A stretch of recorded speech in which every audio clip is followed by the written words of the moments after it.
You found yourself a bit more in the spotlight than maybe what it seemed like you would have been at the beginning of the season. And part of that is injury, part of it is the way that you have played since.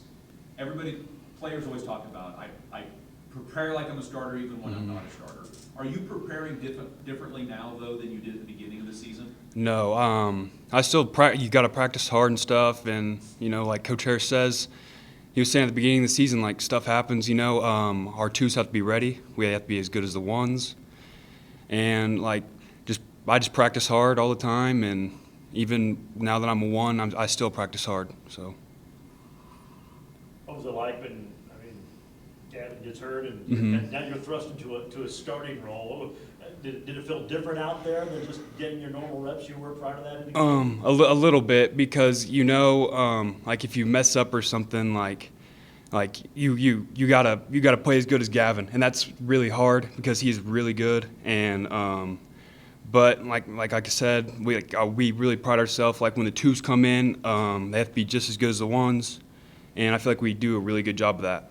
Still a young guy, we always hear about the speed of the game, and then it finally slows down. Has it slowed down for you, or are you still trying to kind of move your way along a little bit? Yeah, it's definitely slowed down a little bit. I remember my first game at NSU. It was like, it was just crazy. And like now that I've played in a lot more games, it really has slowed down a lot for me.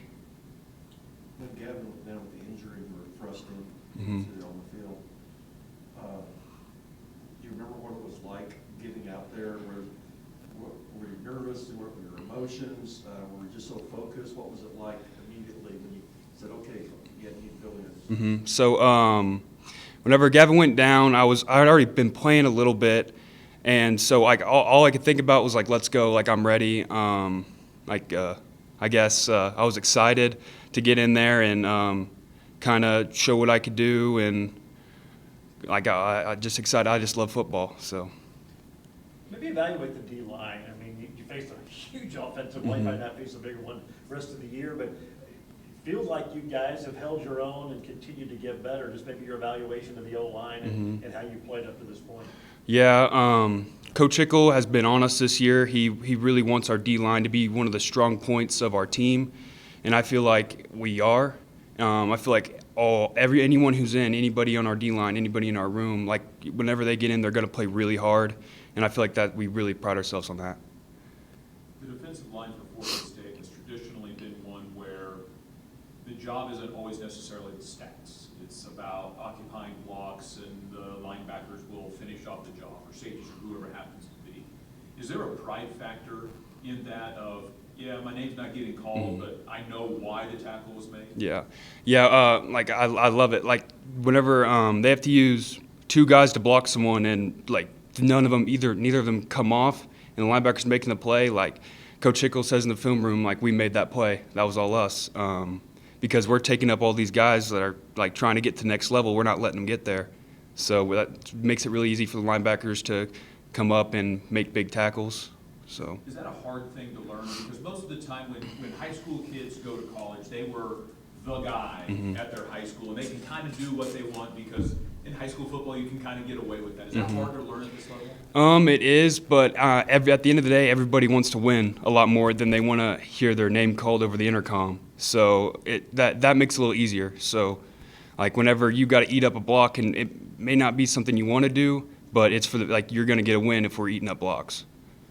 What are the challenges this week with Kearney in the sense, and I know they haven't used their quarterback the way they have in the past, but just still dangerous and can run and really be a dual threat. What are the challenges for you guys in facing a team like that? We have to stay gap sound. We have to keep them in the pocket. We're not going to be able to run around blocks and stuff. We have to really just keep them in the pocket this week, and we can't let him escape. He has a great scramble ability. We can't let him use that against us.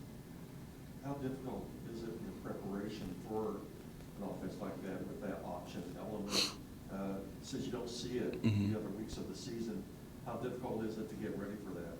Our scout team's gonna have to do a good job. I don't know if we have anybody like their quarterback, anybody that can move like them, but I'm sure we'll find a way to simulate that pretty well in practice this week. So go from Tuttle, Oklahoma to Hays, Kansas. In a roundabout way, there's several schools in between that probably either contacted you or interested in you, or maybe not. Why did you choose Fort Hays State?